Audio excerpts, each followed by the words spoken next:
Hello everybody, it's Alexey Popov here from the channel The Economics Podcast. Today I want to talk about World Economic Forum. I've decided to choose this topic because the World Economic Forum is taking a bigger and bigger part in our lives, and we're seeing really big changes in the past 2 years. And believe it or not, pretty much every citizen, every person on this planet is directly or indirectly affected by the decisions made by the World Economic Forum. What is the history telling us about the World Economic Forum? You will own nothing and you will be happy. And who is going to actually create or try to establish the new world order, or the world as they see it, as the people in this forum, and how we can protect ourselves. And of course, we're just individuals, but if we have our powers united, then we can have some resistance against this. And what the context actually? Who is saying this? You will own nothing and you will be happy.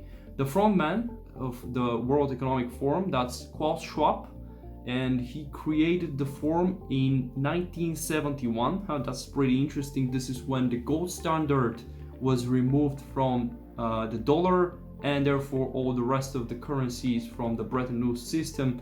It's a pretty interesting time they decided to create a forum. So what they're doing is that they are meeting. For the previous year, that was 3,000 people, paying each around $28,000 to attend to these meetings. They are going with their private jets, and they're meeting in Davos, Switzerland, where they're talking about how the world will develop. So it's not the free market, it's not people, but it's actually the huge institutions and politicians and the enormous international corporations are actually deciding what's going to happen with the world.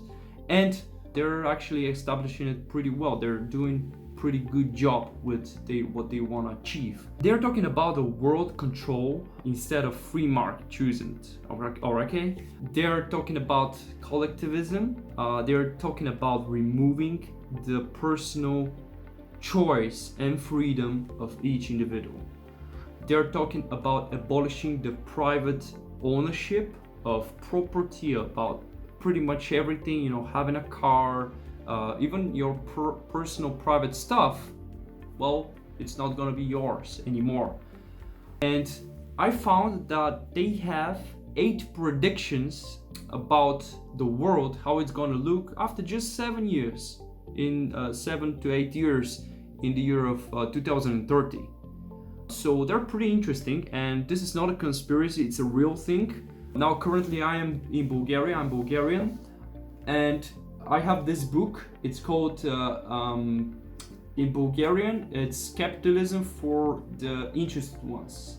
So in English I think it was Inclusive Capitalism. So in this book and The Great Reset, written by Klaus Schwab, you can actually read it, you can buy the book, and it's not a conspiracy, it's something they wrote, and you can see on the website. I'm gonna also put some screenshots so you can check it yourself. So what did they say?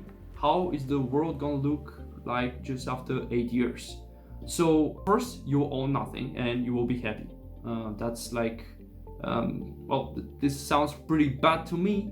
They just want to take your ownership, your property. And the second is United States. It's not gonna be the world's superpower, which had been for the past over 30 years since the USSR collapsed. And we're gonna print organs. Human body will actually live longer. It's another question if we're all poor, because this is what we are seeing. We're getting poor because of inflation, economic problems created by, initially created by these people. Who is actually gonna be able to buy such good healthcare and be able to afford these organs? It's another question, but this is what they're saying, and this technology is advancing pretty quickly, so probably we're going to see the first people having these organs in coming years. We are going to consume less meat, so what they want to do is they want to actually tax and prevent farmers from using pesticides and chemicals to help soil produce more food, so we can feed the cows, the pigs, the chicken. And the thing is that if we consume less meat, this is gonna save the resources of the planet and it's gonna make everybody clean. I'm gonna discuss this a little bit later. And the next thing is, billions of people will have to migrate because of starvation, because of massive problems with the environment. They will wanna migrate. So probably this is gonna be from south to north, from Middle East and Africa to Europe, and from Latin America, Central American countries, pretty poor, going north to Canada and the US. The next thing is pretty interesting. This is a world cap price on the global emissions of carbon dioxide. So what this means is that basically they will put a price on production, because you can't have any production without being able to burn coal to produce electricity, or burn natural gas or oil. It doesn't matter. You have to burn and pollute with carbon dioxide in order to be able to produce whatever you want. The next thing is people will have to colonize Mars, something which, for example, Elon Musk is talking about a lot. And the last thing is the Western values will have to be abolished. This is pretty dangerous because it's the Western people who actually enabled free market capitalism, and they are responsible for the high living standards we enjoy today. Because even in the third world, people usually have at least electricity, they have more food, they are more educated, they have better transportation. So even in the third world, in the worst developing countries, they live much better off than 20-30 years ago, just because of capitalism and global economy. So these values of freedom, of personal choice, well, they have to be abolished. Of course, it's much more than this, but I don't have much time in this video to explain in so many details. So if you don't own anything, who actually owns it? Is it the state, or is it a World Economic Forum? And who is actually owning it? The European Union? I don't know. But someone has to own it, and they have to give it to you. You have to borrow it, or you have to rent it. But you will own nothing, and you will be happy. This is what they are saying. Well, goods and services in society will be distributed according to a social credit system. Very similar to what they have now in China, and it's working. So this credit system, no, this is not a conspiracy, it's working in China, and it's only a matter of time until they establish it here in Europe and in the United States and pretty much all around the world. So the credit system works this way. If you're good, you have social points, and if you're behaving accordingly to society as the government says, well, you're getting more points. And if you're not behaving as you should, then you're gonna lose some points. So the thing is that you gain points much harder than you lose them. And once you lose your points, well, it's gonna be pretty hard for you to live in the society and participate in the society. Because, for example, your children, your kids are not gonna be able to go to the good school or attend to a school at all. Or maybe you're not gonna be able to start a good job, and you will be forced to work in really bad conditions. Work you're much better off than doing, but you'll be forced to do because you have no other choice, because you want to eat. So it sounds pretty scary, and if you're somehow against the government, or it's you're against the rules, well, you're damned. And shopping in the classical way will just disappear. You just, you want to buy something, no matter it's for clothing or food or whatever, you just go and buy it. You have cash right now, you can buy it, nobody knows you did, right? But if you have digital currency, CBDC, central bank digital currency, well, then you have all the power of your money going into the bureaucrats of the government, no matter if it's your local government or the government of some bigger international institution. So if you're behaving bad, well, they may just take all of your money, or they may just allow you to buy some food, or they may just allow you to buy bread, even though you have a lot more money to afford whatever you want. Well, they can reduce and they can actually determine how you spend your money. So this is like financial contraception camp. They have full control over you, even if you have millions of dollars or whatever currency it is, it's digital. They can just shut you down. You're done. You can't buy a glass of water. The next thing is that every manufacturing has to comply with so-called ESG. So you have to comply with this. You gotta be green. You have to be, that there is nothing bad about this. Of course, we have to preserve nature, but some of the manufacturing just can't be 0% clean. That's just not possible. You have a lot of industries, such as, for example, metals. You can't melt metals without burning coal, and because coal is really cheap, and this is how your steel is being cheap, and then you can sell it and produce more stuff with it. So you have to comply with this, and that's pretty bad, because once they put this tax on carbon emissions, as we have now in Europe and in the States, in China, Chinese said that they're not going to comply with this anymore so much. But we continue here in Europe. We're going this direction, and we see how Europe is getting deindustrialized because of this. Well, there is war, but who made Europe so dependent on Russia, on the Russian energy exports? Yes, it's the European bureaucrats who allowed this to happen.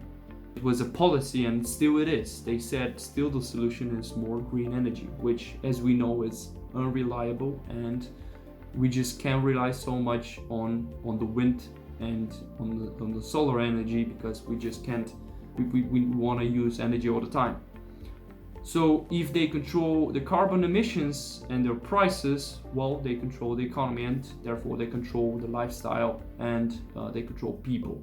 And if they control money, if they control the currency, which they already do, but we still have some cash and freedom. If cash disappears, well, it's where all the freedom is gonna be gone.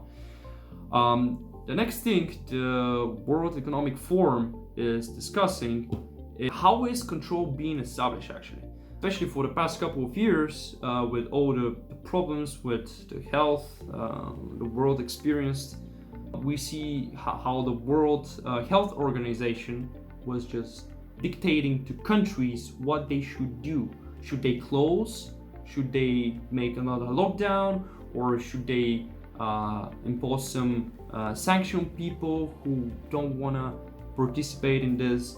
We saw how this international organization helped. It's also the UN, United Nations, IMF, that's the World Bank also, which is the central bank of the central banks.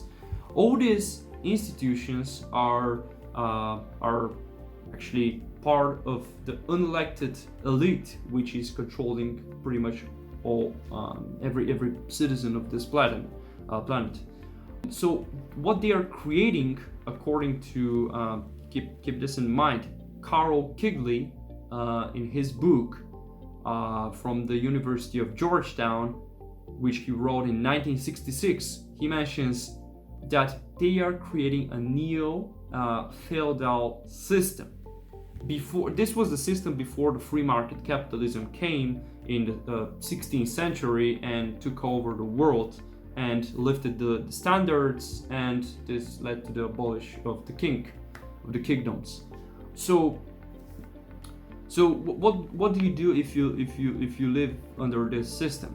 Well, people had no choice but to comply with what the king wants. If the king wants you to give him his children, well, you have to give your children. If he wants you to go to war, then you have to go to war.